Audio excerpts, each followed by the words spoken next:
Hello दोस्तों, जय श्री राम, जय महाकाल की दोस्तों।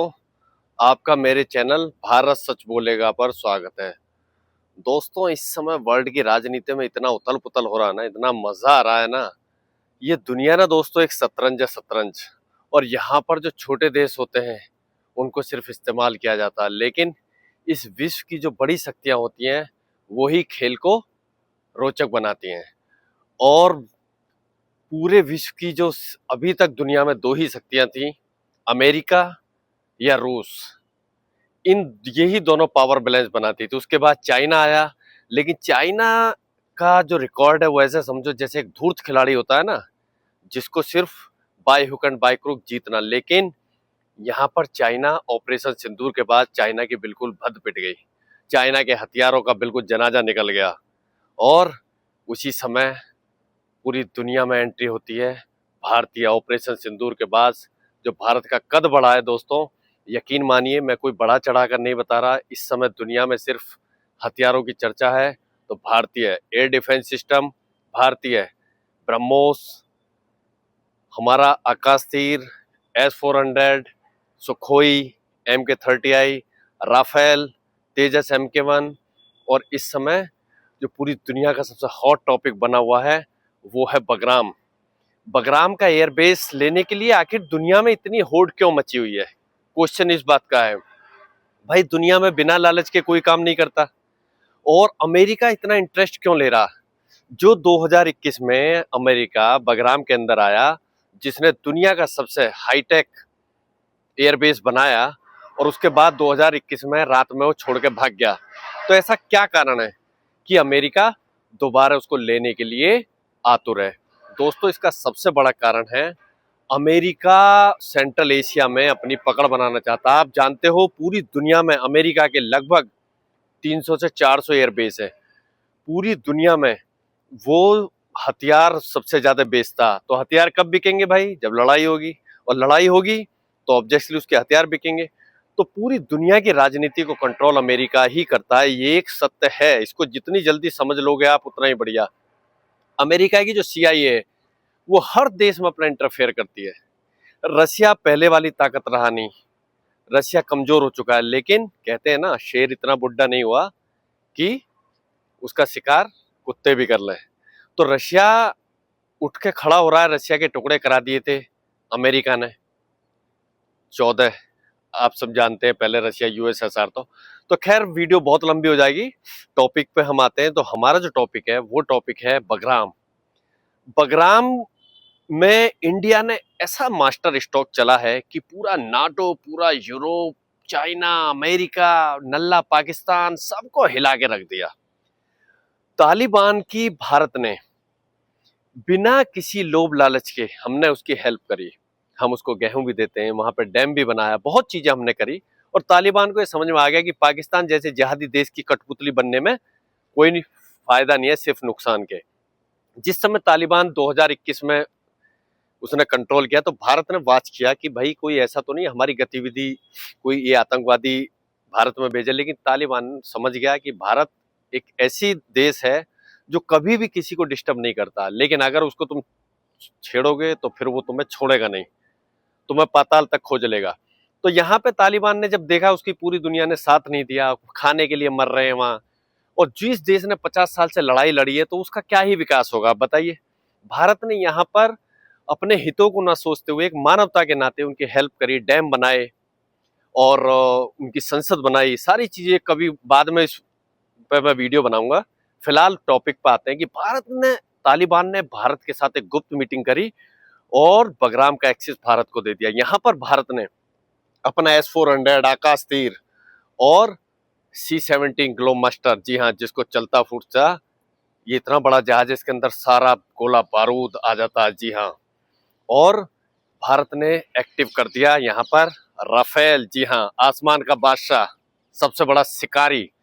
दोस्तों, इस धरती पर इस समय स्टेल्थ विमान की बात नहीं कर रहा हूं, बिना स्टेल्थ के राफेल से ज्यादा खतरनाक कोई विमान नहीं है। और ये ऑपरेशन 2 सिंदूर में पाकिस्तान ने देखा। पाकिस्तान तो रो रो के सपने आते हैं उसको, उनको सपने में भी राफेल दिखता है। राफेल ने इतना तांडव मचाया, और सच में राफेल बहुत खतरनाक है। और यहाँ पर उसके साथ सुखोई F-30 इंडिया का, जी हाँ, जो भारत की रीढ़ की हड्डी है। तो अमेरिका ने 24 घंटे का अल्टीमेटम दिया, तो घड़ी की सुई जैसे आगे बढ़ रही थी, पूरी दुनिया में हलचल थी कि अब अमेरिका क्या स्टेप करेगा, क्योंकि S-400 से हमने पहले ही उसको F-35 को लॉक करके हम उसकी बेइज्जती कर चुके थे। तो अमेरिका अपनी बेइज्जती का बदला लेना चाहता था। व्हाइट हाउस में मीटिंगों का दौर था, पेंटागन में अधिकारी माथापच्ची कर रहे थे कि भारत को कैसे रोका जाए, और अमेरिका को यह पता था कि बगराम एक बार भारत के एक्सिस आ गया तो पूरा सेंट्रल एशिया की चाबी भारत के हाथ में आ जाएगी, क्योंकि अफगानिस्तान अपने आप में एक बहुत महत्वपूर्ण जगह भी है दोस्तों। यहाँ पर खनिज पदार्थ, रेयर अर्थ निकलते हैं, तो इसलिए अमेरिका का इंटरेस्ट दोबारा जागा। और अमेरिका को ये पता ही नहीं था, पूरी दुनिया को अमेरिका का ये चैलेंज किया था अमेरिका ने कि कोई भी देश बगराम को दोबारा एक्टिव नहीं कर सकता। लेकिन यहाँ पर भारत के वैज्ञानिकों ने, मैं उनको बधाई देता हूँ, और भारत की आर्मी ने दिखा के बगराम को, अमेरिका ने जो हाईटेक बनाया था ना, उससे भी दुगुना तीन गुना उसको चलता फिरता है कमांड सेंटर बना दिया। और S-400 का डिप्लॉय करने का मतलब है कि ये रशिया और इंडिया का जॉइंट ऑपरेशन है, क्योंकि S-400 रशिया की बिना इजाजत के हम कुछ नहीं कर सकते। इसका मतलब खिचड़ी क्या पक रही है? खिचड़ी ये पक रही है कि दुनिया में एक नया गुट पैदा हो गया, और वो उस गुट का नाम है भारत। और रशिया जब खड़े होंगे तो पूरी दुनिया एक तरफ और ये दोनों देश एक तरफ होंगे दोस्तों। तो यहाँ पर जब इसके लॉक हो गए F-35, लेकिन अमेरिका है, वो कहते हैं ना, कुत्ते की पूंछ कभी सीधी नहीं होती। तो अमेरिका ने क्या किया, अपने 3 ड्रोन भेजे, जो दुनिया के सबसे खतरनाक ड्रोन है, जी हाँ, प्रीडेटर ड्रोन भेजे 3।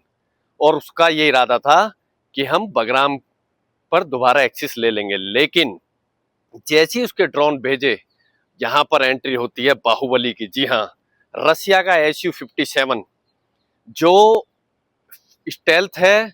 और यहाँ पर रसिया ने हुंकार भरी और बताया कि भारत को अकेला मत समझना, भारत के साथ रसिया भी कंधे से कंधा मिलाकर खड़ा है। जैसे ही ये सैटेलाइट के थ्रू अमेरिका ने देखा कि बगराम की धरती पर राफेल के साथ Su-57, सुखोई 30, दोस्तों दुनिया का सबसे डेडली कॉम्बिनेशन, तेजस, S-400, आकाश तीर और मिसाइलों का जखीरा, बगराम एक किले में तब्दील हो चुका था। और ये बात तालिबान को भी पता है कि भारत का एयर डिफेंस सिस्टम कितना मजबूत है, क्योंकि जब ऑपरेशन सिंदूर हुआ था तो पाकिस्तान ने इतनी मिसाइलें मारी थी और इतने ड्रोन मारे थे, और तुर्की के बारकता ड्रोन, और भारत ने उनको ऐसे उड़ा दिया जैसे हमारे यहाँ दिवाली पे बच्चे रॉकेट उड़ाते हैं। दोस्तों, अगर ये वीडियो आपको पसंद आती है तो इस वीडियो को ज्यादा से ज्यादा शेयर करें। आप लोगों के लिए मैं वीडियो बना, देखो आप देख रहे होंगे बारिश भी हो रही, बारिश में वीडियो बना रहा हूँ, तो वीडियो अच्छी लगती है, इसको ज्यादा से ज्यादा सब्सक्राइब, क्योंकि हम सनातनी है। और जय महाकाल और जय श्री राम लिखना ना भूले दोस्तों। तो वीडियो को आगे बढ़ाते हैं।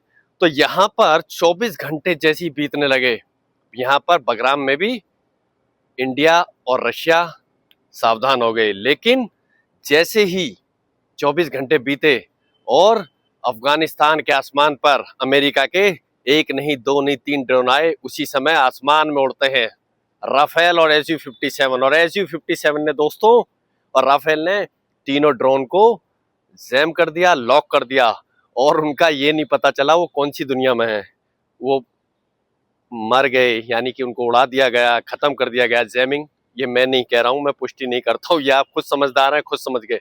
और यहाँ पर अमेरिका जान चुका है कि यहाँ पर जय और वीरू की जोड़ी खड़ी हो गई है, और अब बगराम अमेरिका के हाथ में कभी नहीं आएगा। लेकिन अमेरिका ने यहाँ होप नहीं छोड़ी है, उसने दोस्तों नाटो से हेल्प मांगी। नाटो के 32 देश हैं, 32 देश, और यूरोपीय यूनियन से हेल्प मांगी। और दोस्तों यहाँ पर फ्रांस, जर्मनी और इंग्लैंड ने बोल दिया कि हम भारत से टकराने के मूड में नहीं है, और ना ही हम टकरा सकते हैं, क्योंकि भारत ने कुछ भी गलत नहीं किया है। यहाँ पर अफगानिस्तान का है बगराम, और अफगानिस्तान की जनता ने भारत को बिठाया है। जब जहाँ की जनता और गवर्नमेंट बिठा रही है तो वही गवर्नमेंट बैठेगी ना। अब यहाँ पर अमेरिका ने दोस्तों भारत को एक बार फिर चेतावनी दी, और अमेरिका ने अपना B-2 बॉम्बर, जी हाँ, B-2 बॉम्बर का बोला है कि हम 12 घंटे में बगराम खाली करा लेंगे। लेकिन कहते हैं ना, अरे यार दम है तो दिखाओ तो सही एक बार जलवा, तुम्हारा B-2 बॉम्बर भी देख लेंगे।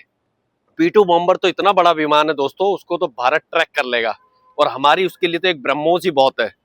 इधर से ब्रह्मोस छुट्टी और उधर से B-2 बॉम्बर फड़ाक, गायब।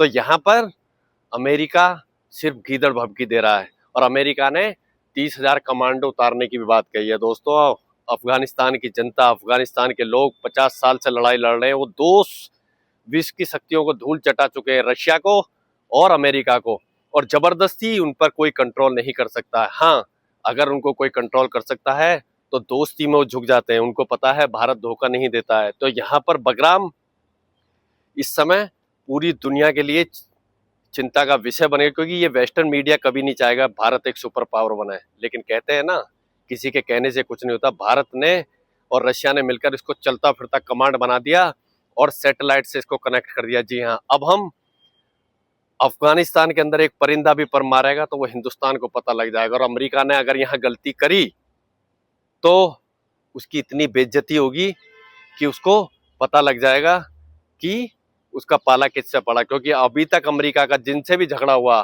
उनके पास एयर डिफेंस तो क्या बेचारों पे, उन पे सही से हथियार भी नहीं होते। अफगानिस्तान हो गया, इराक हो गया, सीरिया हो गया, वियतनाम हो गया, लेकिन अब उसका पाला पड़ा है हिंदुस्तान से, जो आज का हिंदुस्तान है। हम पहले किसी को छेड़ते नहीं, और अगर हमसे टकराएगा तो चूर चूर हो जाएगा। तो इस समय बगराम में रशिया और इंडिया दोनों के जलवे हैं दोस्तों, और Su-57 राफेल और सुखोई 30 की त्रिकूट बना हुआ है, और S-400 वहां एक्टिव है। और बगराम दुनिया के ऐसे एयरबेस में है जहां पे 50,000 सैनिक रह सकते हैं दोस्तों।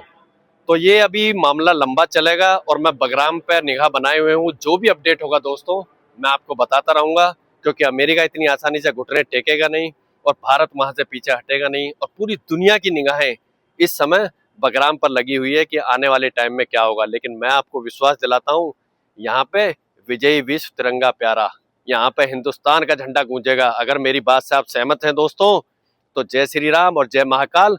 रुकना नहीं चाहिए, और इस वीडियो को ज्यादा से ज्यादा लोगों तक भेजिए और चैनल को सब्सक्राइब कीजिए। जय हिंद, जय भारत।